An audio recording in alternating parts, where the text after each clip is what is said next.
এখানে যা দেখতেছেন তার চেয়ে আরো খারাপ অবস্থা, আরো খারাপ অবস্থা অন্য অন্য জায়গায় যেই সব জায়গায় স্পিড বোট নাই, কোনো কিছুই নাই এখানে যাওয়ার মতো তাদের দেখার মতো কেউ নাই।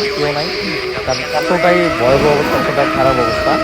সেখানে এই পর্যন্ত যারাই চেষ্টা করছে যাওয়ার জন্য সেখানে যেতে পারে, কারণ এখানে সবচেয়ে বড় সমস্যা সেটা হচ্ছে বোট, একটা স্পিড বোট, একটা ট্রলার, এগুলো কোনো কিছুই নেই।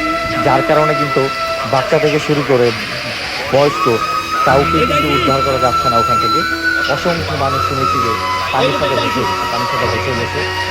আর বাংলাদেশের বিভিন্ন প্রান্ত থেকে কিন্তু অনেক ভাইরা চলে আসে এই মানুষগুলোর পাশে দাঁড়ানোর জন্য, কিন্তু ওইসব জায়গায় কিন্তু এখন পর্যন্ত যাওয়া সম্ভব হয়নি, কারণ স্পিড বোট ট্রলার কোনো কিছুই নেই। কারণ 31 বছরের ভিতরে এরকম ঘটনা কিন্তু এখানে ঘটে নাই, তাই এখানে মানুষ কিন্তু স্পিড বোট ট্রলার এগুলা ইউজ করে না। আর আরেকটা বিষয় হচ্ছে যে এই মানুষগুলো কিন্তু 12 ঘন্টা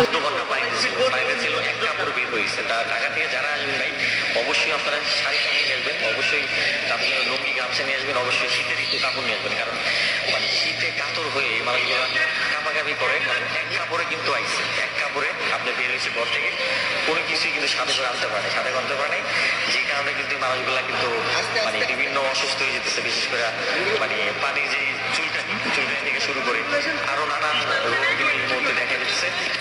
প্রচুর ঠান্ডা লাগে তাদের।